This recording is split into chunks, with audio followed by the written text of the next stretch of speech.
Hello and welcome to Qsports, and thank you very much if you're just joining us.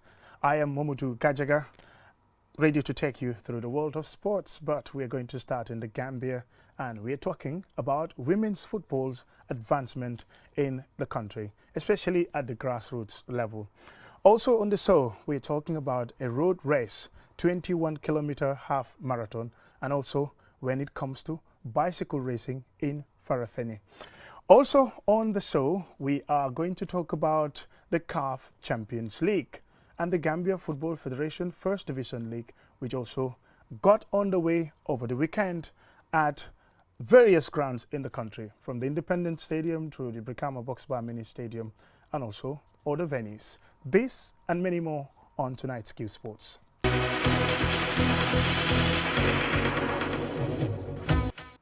Welcome and thank you very much if you're just joining us. This is Qsports on QTV and I'm Momudu Gajaga, ready to take you.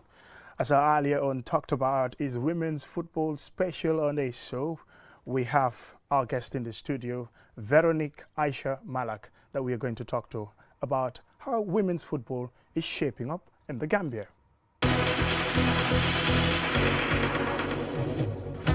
They get less attention when it comes to the support of the game, but things really seem to be shifting in the other direction when it comes to the Gambia, because there have been some projects of women's football development. And I have with me in the studio Faraphanie Aisha Malak, former player of the Gambia Under-17 team that participated in the FIFA Under-17 World Cup in Azerbaijan. He had that experience, or she had that experience, and recently also returned from Egypt, Cairo to be precise, to attend a women's football forum. Faraphanie, welcome to the studio. Thank you. And we're going to start to talk about women's football in the Gambia. Just in few days to come, the Gambia will be taking part in the WAFU Cup of Nations. That is the WAFU Women's Championship, the first edition of its kind. And also, the Gambia will be taking part in the qualifiers of the Women's Africa Cup of Nations. And we have to say, there have been a massive boost from 24 teams in terms of participation. This year, we're talking about 36 teams. But first, let's talk about the Gambia when it comes to women's football. What stage are we? Alhamdulillah, nice to be here. Thank you for the invitation. Well, I would like to say first, women's football in the Gambia is growing, because we've all noticed that now we have more women into football, and from the grassroots level, we try to introduce women's football in all schools so that we can have better national team senior players, whether under 17, under 20, all youth level to the senior national teams. So I think that is a big hope, because the future of football is bright, and I think it's an opportunity for all the girls to take this chance to explore what they can to show out their talent to the whole world, especially to the Gambians. And recently you talk about the WAFU preparation. I'd just like to make some few clarifications that the WAFU sent an email that the tournament has to be postponed till further notice. And recently our team was in the preparation, and now we just have to... That's latest news to us. Yes. Yeah, there you had it. Okay. Yes, they email and send information that it couldn't hold, because we've been training for a long time now and we didn't hear any news from them. And you know, Christmas is also approaching, so I believe maybe it's because of the feast, but they did not indicate the reason why. Why? So right and now, when the tournament is going but to be they just staged say again. For the notice, and now you cannot determine when. So we just have another plan, because you must have contingency plan in anything you do, just to keep them trained and also organize test game for them. So we're hoping to play with Senegal female national team for a friendly international test match. The Gambia national women's team took part in the qualifiers of the AFCON, which was recently concluded, and Nigeria eventually became the champions. And they played against the Gambia. At home, it was a close game, but in the away leg, the Gambia lost to Nigeria by 6-0. Looking at that team, those players, they play in the National League, some of them for Abuko, some of them for Interior, some of them for Red Scorpions. How are they shaping? Is there the consistency that these players, after that experience, that near miss, are still continuing on that high GS performance? Yes, they are still working towards it. even next time, if we want to play Nigeria, also defeat them. Because it's football, we learn a lot from that experience. Nigeria, the best team in Africa. Yes. Come on. Champions can be defeated. I completely disagree with you. Yes, but champions can be defeated with time. Because we also trying to make sure we start from the grassroots level. And the future, you cannot predict. So we are not saying the recent team, hopefully even we can play with them. You know, Nigeria being the champion, they have many female players outside playing for big clubs in Asia, in America, Canada, to name a few, not compared to us. That is a strength to Nigeria, you know. So also for them being exposed to other competitions, and Gambian team is just like for our national league. So that is why the Gambian team have a long way to go. Yeah, you will have to start developing at home before you get to the level of Nigeria competing against them. Yes. Because there was a mass difference in the away leg. Yes, the home game, because you had the home supporters at the Independence Stadium. I would like to start with the home game. Yes. Why didn't Nigeria win Gambia in Gambia? Yeah, because you're playing home, they underrate and then the pitch also wasn't good. Can I also say something? Yes. They underrate the Gambian team because we don't have any international players. So the coach was like, you can clearly hear it from his interview, had it done.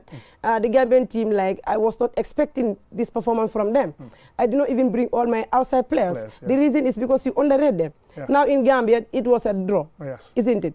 Now we return leg, he called all his players that they come and play against Gambia in Nigeria. And you need to play away game is difficult. So I'm assuring you that that spirit is still in the girls. They want to win, and inshallah they will win. And still they are preparing for this tournament. We are on high gear on training.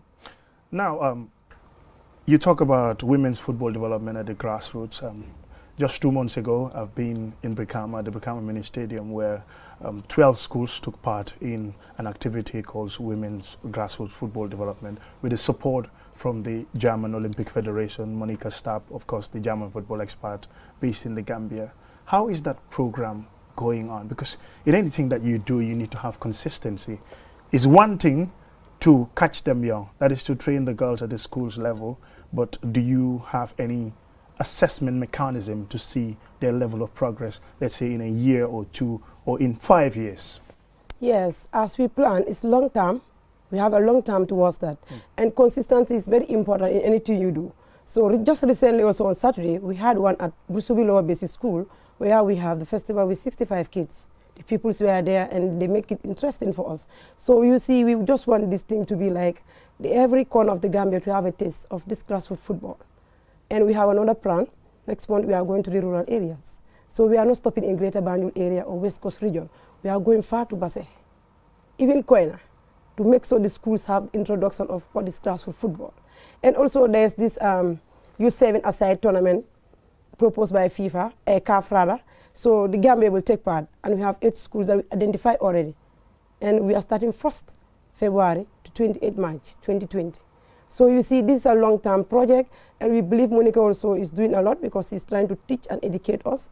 With the long when she's not here, we can also take over everything because learning is a process, I believe. So women's football in the Gambia, especially grassroots football, is a big motivation because that's where we'll have our future talents. Now, talking about your own story, you were a footballer playing for the Gambia under-17 team like I initially introduced in Azerbaijan.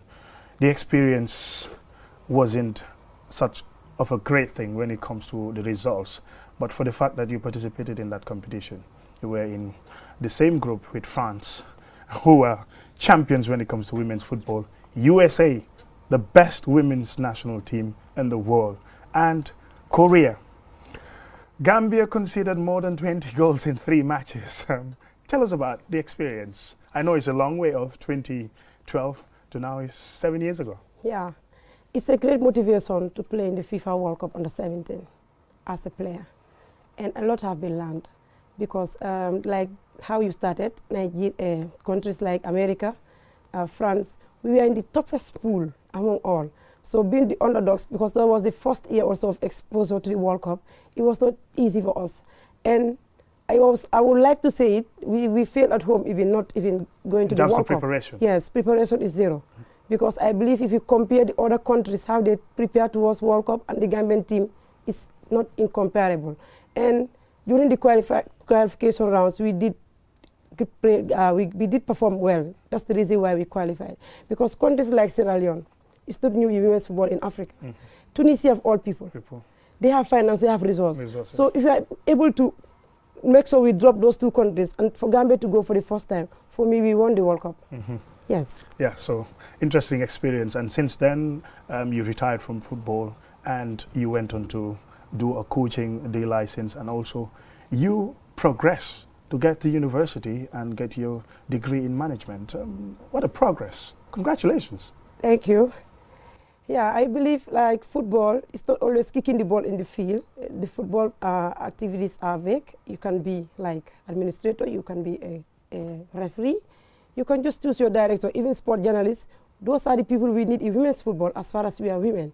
So I believe after 2012, that time I was at MDI, I said, let me just proceed to university, maybe have a degree, could also add value to my life, because football, there's always life after football. This would send an inspiration to players who thought that everything is football, because there would be life after football. Like you mentioned, there are so many players who once played and today their life is in a sorry state because they have no skill. You are very right, because I tried to send message across when I was at the university. Still, I was ambassador at the Gambia Football Federation. So we do organize these symposiums where we have gathering with the stakeholders and make sure I speak about the education, the key. Because to me, education is one and football is second. So you cannot go like every day is football, football. What if you have a big injury that you cannot no more function? Or you get married and you just, everything has to stop there? Because of our culture, majority to allow if you get married to play your husband. In fact, so that is going to take one of me our to challenges. my other question, yes. And what will you do with that? So I always want to encourage people to study, even at the university, but to read, because it's important. Yes. How are you fighting the cultural misconception that women or football is not for women, or sports in general, in fact, is not for women? Sports or football in particular is just for men? Yes, we have a strategy that we are working on. I was just in the office 1 month. My mother wouldn't want my sister to play football. How do you convince her? Yes, and she just have to look to somebody like Seni Siso, somebody like Veronique Malak in the Gambia, somebody like Mariama Bomso, senior national team head coach, or Chorombenga of Red Scorpion. How many times is winning the league inconsistent? And those are very great women we have in the Gambia when we say women's football. So they are very, very important in the society, even though they play football. They are married, they have their kids, but equally they are doing football activities. Nothing is stopping them from functioning. So one can say it's very important to take football as any other important profession, because football is a profession. Where you go and sign contracts outside, have your own money, that you know, if you sit in office for 10 years, you never have it, right or wrong? So Definitely, I believe parents should give their girl child the chance to play football if they choose to play football. Yes. Yes. You returned from Egypt to attend a conference on women's football. How did it go?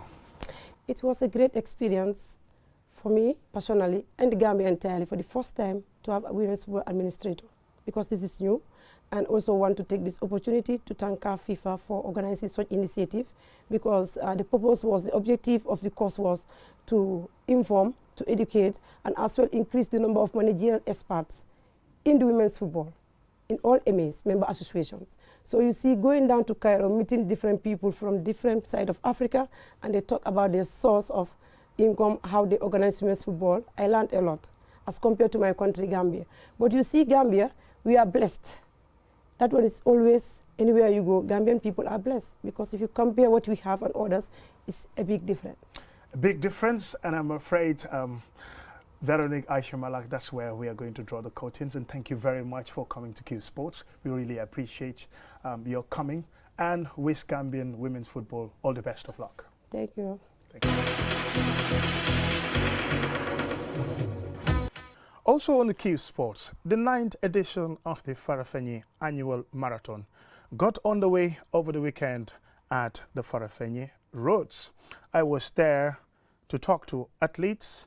There was a 21-kilometer, that's a half marathon, which eventually it was one of Gambia's long-distance runners, Sambaba, who won that road race. And also, there was a cycling competition also. The cyclists had to compete in a 15-kilometer race. There was also a 10-kilometer race and a 2-kilometer race for the kids. I spoke to some of these athletes, and one of them rather than celebrating the victory, was talking about constraints that they faced in the federation. That is cyclist Aliou Jammeh. You will get to hear from him, and also the winner of the 21-kilometer race, Samba Ba, and Sampierre Mendy, the winner of the 10-kilometer race. I know that it is going to be very competitive. I know it because I know how they train. I know the event was going to be very tough, but I have in mind that no matter what the race demands, no matter how fast they run or the style they run, the ending point should be mine. That's what I have in mind, and I believe onto that. That's what I was working towards the ending point. Alhamdulillah, I have made it up. Marathon, Lebaji and Cristiano defeated you. I mean, how did you make it possible to pay back this time around? Yeah, it is competition. You know, when competition comes, sometimes you even more Farah. I have a video here where he come out 6th position. I have a video in my phone here where more Farah come out 8th position. So those are world-class athletes. This is competition. Sometimes you come, your body don't respond. But even you are defeated, you cannot tell people that I was this, I was this. You have to accept the defeat as athletes. Me, I'm a competitor. I'm there to compete. I know that anything is possible. So when I'm coming to the race, I'm not coming there as a champion. I'm coming there as trying my chance again, whether I will be a victorious. Yes. What's next for Samba, knowing that you've been winning marathon upon marathon in this country and even in the sub-region? How are you going to describe your upcoming season, that is in 2020? Yeah, this 2020 is going to be very special. When you get the support, you will be able to compete at a higher level. That is to compete against the Kenyans, to compete against the Ethiopians. I will either roll with the Kenyan, I take a medal from them, or die in training. That is my ambition, that's my dream. Yeah, because I have been competing with them, I take a medal from them. When they came to the Gambia, you were there, I think, the 42 kilometers. But in race, international race, I'm going, but I find it very difficult. Why I find it difficult? Because when the country is selected, they select one. It is very difficult to operate in those kind of races. You must have a teammate. You must have somebody who you can communicate with, who can get the list for you, and so that you can confuse each other. Because if you look at the race, when the Kenyans are in a team and the Ethiopians are there, they find it difficult to know who is the main man. That's what's happened when the Kenya come to Gambia. When Lebaji was running with me, so Lebaji will take the pace. I sometimes change, I take the pace, but they find it difficult to know who is the main man. Ndimbal bi dafa overlack. Ndimbal bi su mu ñëwoon nu mu war a ñëwee ñu génne ñu war a génne non génne yi ñu génne yëpp duñ ñëwee neen man gëm naa bu yaa am na yaakaar boobu noonu su fekkee ndimbal bi ñëw na nu mu war a ñëwee suñ génnee dina asi dara waaye ndimbal bi dafa overlack ku nekk mu ngi complété loolu suñ coach yi ñoo ma gën a xam ñu ngi complété loolu noonu dëgg man yàgguma si kii bi nag waaye ñoo ma gën a xam ñu ngi complété si loolu noonu depuis ma dugg si ndimbal bu ñu soxla ci suñ ko nekkul bàyyi ko rek bàyyi ki carbone da nga génn da nga ca ba koo xam te ne mu ngi amee bàyyi boo xam te ne soo ko sewee na loxo daf ko ekkati dama soxla bàyyi bu correct bàyyi boo xam te ne spécial bàyyi la waaw soxla kii everything yu correct everything lañ soxla yoo xam te ne ñu correct pour compétition gars yi nañ gën a dimbale ñu compete athlètes yaa ngi fii nii ñu ngi amee talent bi pare nañ pour taxawal dëkk bi dañ lay génneel dem dëkk bi dem si biti dëkk bi sax duñu xam ne ay Gambien ñoo nekk si biti te suñu fa nekkee duñu di Aliou Jammeh Ousmane Bakary diw ak diw dañ ne wax ana Gambien yi xam nga ñun la gars yi ana Gambien yi ñu génn dëkk muñ fa fa individual dëkk bi lañ fa demali noonu soo dëkk bi lañu war a génn dimbale nit yi borom baax yaa ngi fi nii xam nga nguur baa ngi fi nii dañ génn dimbale nit yi mën a dem Gomez, you came out first in this 10-kilometer race in the Faraphanie Marathon. How do you feel? Yeah, I feel happy and tired because the race was not easy. Because if you see in the beginning of the season, I was having a serious injury because my people, my training partners, they start training at September. Then October, I started training. They start 1 month. After the second month, I started. This is still now, I cannot even recover because where am I? I'm tired. I don't even know what to say. So it's like you ran more than what you already have in terms of energy. Yeah. If you can see what I say, that I don't know what to say. Where am I? I don't think I will recover even 1 week later. But how did you come first? Yeah, it's all about training because if you see last year, I was the winner. So this year I come to maintain my title. It's not easy because I can say this is the toughest race I have ever run. Yeah. That's why I was even coming to last season you finished first and this time around you finished first. What is behind that? It's all about training. It's not magic. It's training. Because the guy that came out third the year before last, he's the guy that came out first 3 years back. I was the one that came second. So this year, came out first again. So I'm very happy. I'm thanking my coach and Allah also. Generally, the race was tough for you. Can we say it's the experience that wins you this position? Yeah, it's the experience. Like, I can say, yeah, this is my third year running the Faraphanie Marathon, so I know the road well.